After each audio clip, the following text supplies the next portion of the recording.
इस वीडियो में हम सीखेंगे कि वर्डप्रेस में वेबसाइट कैसे बनाई जाती है।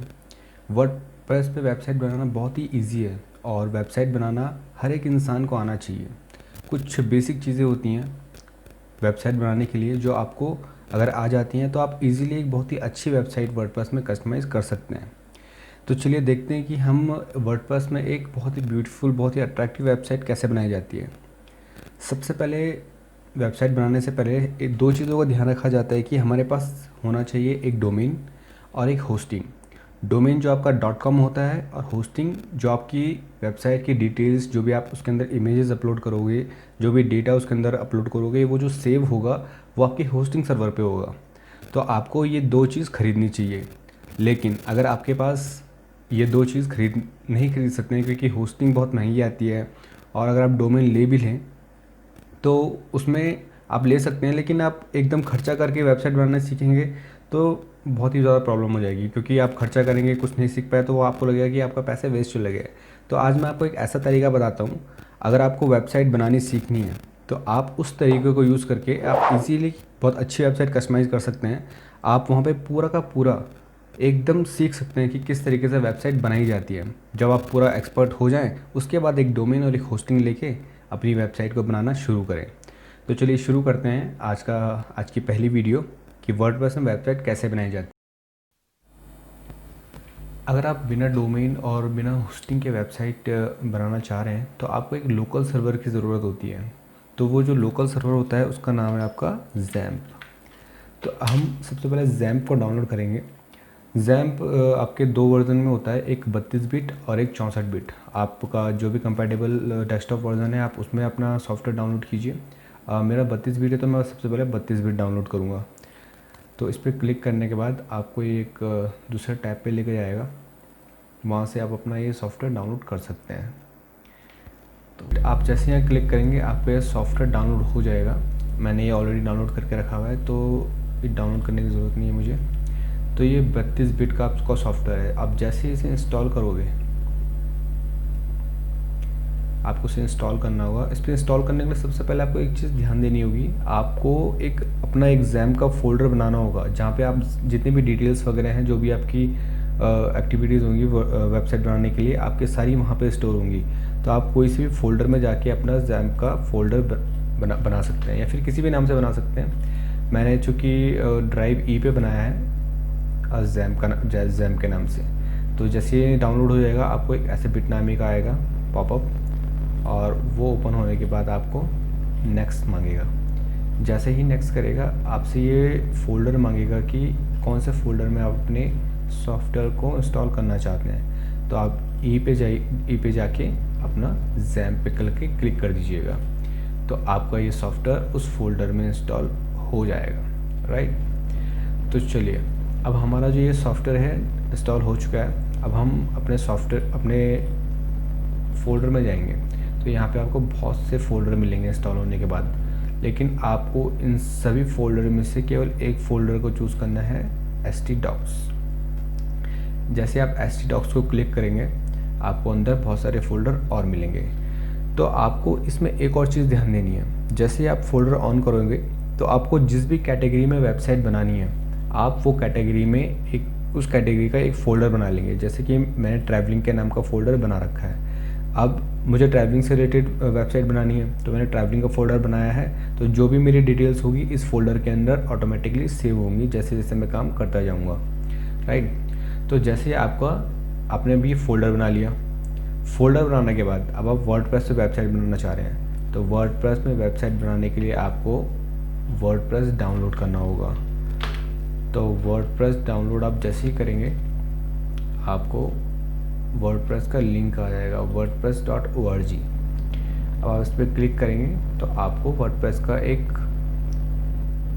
फ़ाइल डाउनलोड होगी और आपको उस फाइल को ओपन करना है। चूँकि मैंने फ़ाइल ये ऑलरेडी डाउनलोड की हुई है यहाँ पे, तो जैसे आपकी फ़ाइल डाउनलोड होगी आप इसको ओपन करेंगे। मैं आपको फ़ाइल डाउनलोड करके दिखाता हूँ। इसमें एक और स्टेप है, आप इस फाइल को डाउनलोड कीजिए। तो आपकी जो ये फाइल डाउनलोड होगी ये आपकी जिप फाइल होगी। आपको इस जिप फाइल को एक्सट्रैक्ट करना है, एक्सट्रैक्ट ऑल। जैसे ही एक्सट्रैक्ट ऑल करोगे ये आपका फ़ोल्डर ओपन हो जाएगा। अब आपका ये जो फ़ोल्डर ओपन हो गया है, अब आपका जो फोर्थ स्टेप होगा, आपको क्या करना है, आपको इस ट्रैवलिंग फोल्डर को ओपन करके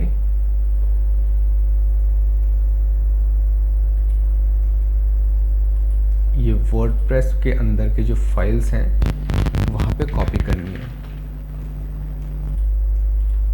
यहाँ पे आपको पेस्ट करनी है वर्डप्रेस की फाइल्स, सारी फाइल्स 43.4 MB की फाइल्स हैं, थोड़ा सा टाइम लगेगा।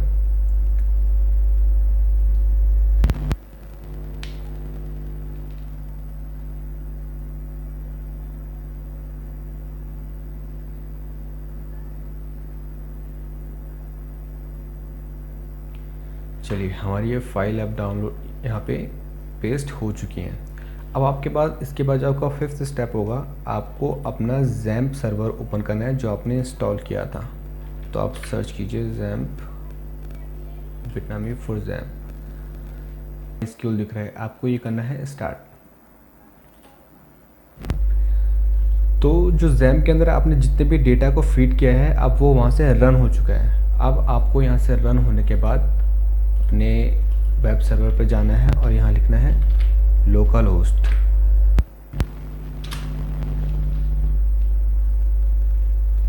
ये है लोकल होस्ट का डैशबोर्ड। अब आपको सबसे पहले क्या करना है, अब जिस नाम से आपने फोल्डर बनाया है आपको वो फाइल ओपन करनी है।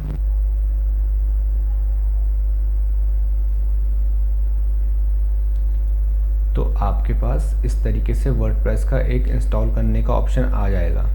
आपको इसको करना है continue, database name let's go. अब ये मांग रहा है डेटाबेस नेम, तो आपने तो डेटाबेस बनाया नहीं है।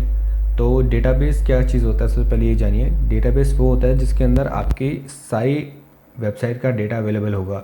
चाहे आप फ़ोटोज़ अपलोड करोगे, चाहे आप वीडियोज़ अपलोड करोगे, चाहे आप कोई भी डेटा अपलोड करोगे, आपका डेटाबेस के अंदर जाएगा।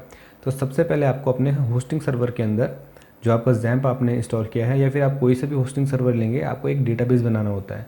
तो डेटाबेस बनाने के लिए यहाँ पे हम डेटाबेस कैसे बनाएंगे, हम यहाँ पे लिखेंगे local host /php my admin। ध्यान से देखिए php my admin, इसको आप ओके करिए। जैसे आप php my admin ओके करेंगे तो आपको यहाँ पे एक डेटाबेस का ऑप्शन आएगा इस तरीके से। जैसे आपने डेटाबेस पे क्लिक किया, आपसे डेटाबेस का नाम मांगेगा कि आप किस डेटाबेस को, आपकी जो वेबसाइट का नाम है कौन सी कैटेगरी, या वो कैटेगरी यहाँ पे डाल सकते हैं। तो हमारी है ट्रैवलिंग, तो हमने ट्रैवलिंग करके एक डेटाबेस इसमें ऑलरेडी बना दिया है, राइट। तो यहाँ पे एक ट्रैवलिंग का आ गया। अब आपको देखिए किस नाम से है ट्रैवलिंग, तो इसको कॉपी कर लीजिए। तो आप अपना वर्डप्रेस में जाके यहाँ पे ट्रैवलिंग को पेस्ट कर दीजिए। यूज़र नेम आप इसमें रूट डाल दीजिए, ROOT। और अगर आप रूट नहीं डालेंगे तो ये आगे चलेगा नहीं, क्योंकि इसका जो पाथ होता है वो रूट आप जब डालेंगे तभी ये रन करेगा आपका। और बाकी आप पासवर्ड को ब्लैंक छोड़ दीजिए। डाटाबेस होस्ट आपका लोकल होस्ट है, और राइट इस बाकी you have made it through this part of installation WordPress can be communicate with your database if you are ready to time now. Okay, run the installation. अब WordPress आपकी website में install हो रहा है। अब जो भी आपकी वेबसाइट है उसका टाइटल जो भी आप देना चाहते हैं, जैसे कि मैंने ट्रैवलिंग अपनी कैटेगरी चूज़ की है, तो ट्रैवलिंग से रिलेटेड को भी मैं अपना साइट का टाइटल दे सकता हूँ, like fly to the world.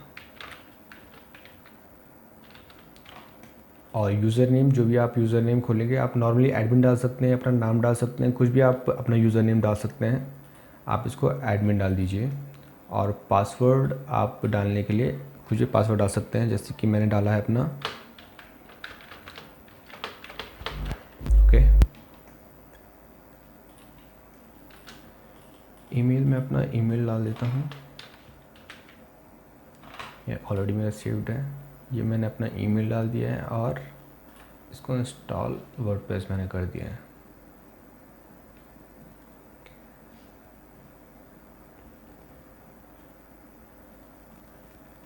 अब एडमिन पासवर्ड चूज़ लॉगिन,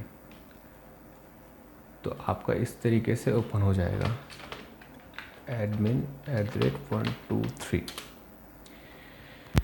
तो फाइनली आप बिना डोमेन और बिना होस्टिंग के आप अपना वर्डप्रेस के पैनल में आप लॉगिन कर चुके हैं, वर्डप्रेस के पैनल में।